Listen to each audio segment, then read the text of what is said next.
saya 2021 malah sudah pindah ke...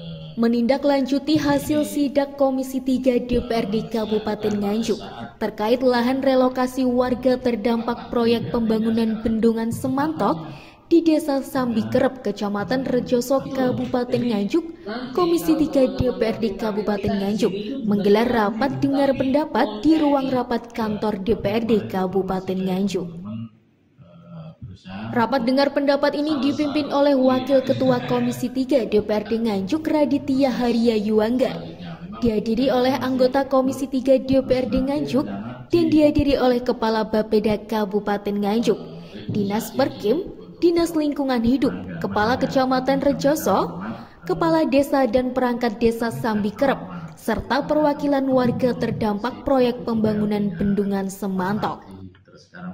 Dalam rapat ini, warga meminta kepada pemerintah daerah agar segera bisa mensertifikatkan lahan relokasi yang saat ini sudah ditempati warga. Namun Kepala Bapeda menerangkan bahwa lahan relokasi tersebut belum milik pemerintah daerah. Bapeda menyebutkan bahwa masih memerlukan waktu yang cukup panjang untuk mengurus hal tersebut.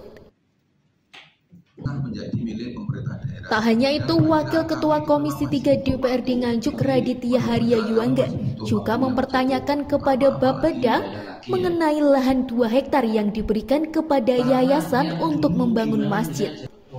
Menurutnya, jika itu merupakan lahan untuk fasilitas umum, seharusnya tidak diberikan kepada yayasan.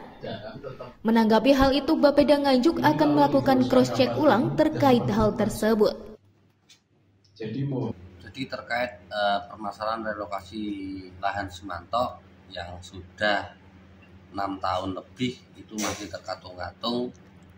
Nah, ini kita sebagai Komisi 3, kita yang sekarang akan menindaklanjuti dengan serius agar warga dapat kepastian terkait tanah yang mereka tempati.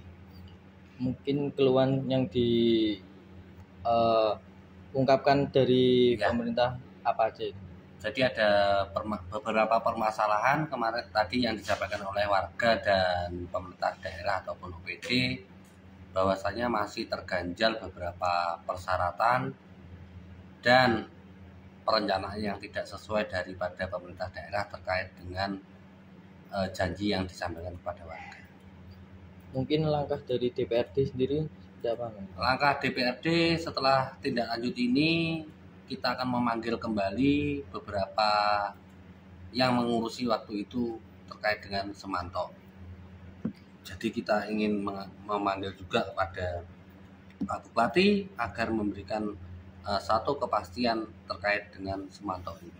Mas, mengenai lahan 2 hektar yang diberikan yayasan itu? Dan tadi ternyata ada lahan 2 hektar yang diberikan itu ternyata belum ada dasar hukumnya. Belum ada dasar hukum, itu nanti akan menjadi milik siapa, tetapi sekarang sudah ada yang menguasai. Itu nanti akan kita bongkar semua. Untuk hearing hari ini apakah sudah ada hasil? Belum, kita belum ada hasil apapun sampai dengan hari ini. Kami masih mengevaluasi apa saja permasalahan yang ada. Kenapa kok ada di sesi lain apa tidak maksimal, Pak? Karena mungkin saksi kunci kayak yang sekarang perizinan dari DPRD, jadi perjalanan awal kurang jelas. Jadi rapat hari ini belum bisa memutuskan secara maksimal? Belum. Mungkin nanti diganti tanggal 16. Harapan jenengan apa, Pak, untuk rapat ini? Harapan mungkin rapat yang tanggal 16 harus jelas warga, soalnya sudah menunggu kepastian relokasi ini gimana, antara bisa disertifikat atau tidak, karena juga sudah terkatung-katung lama. Ini harapan kita yang berapa lama, Pak, sampai tidak terkatung-katung ini? Dari tahun mungkin sekarang sekitar 5-6 tahun. Terkait permintaan warga yang tanahnya itu diberikan tidak sesuai. Ya mungkin kan ada oknum-oknum yang dulu masuk dan mengompori warga kalau memang tanah ini kan nggak bisa diperjualbelikan, tapi dari kesepakatan awal warga menempati relokasi itu ada perjanjian jual beli. Nah, jadi masih simpang siur warga dianjurkan ada yang menginformasikan bahwa tanah PBB itu nggak boleh dijual belikan. Untuk menindaklanjuti permasalahan lahan relokasi warga terdampak pembangunan bendungan Semantok ini, Komisi 3 DPRD Nganjuk akan menjadwalkan ulang rapat lanjutan. Karena rapat ini dinilai belum menemukan solusi atas permasalahan. Pihak Komisi 3 DPRD Nganjuk akan memanggil Kepala Dinas Bapeda sebelumnya yang mengurus proses lahan relokasi warga ini. Dari Nganjuk, Dewa Mahendra, TV7 News melaporkan.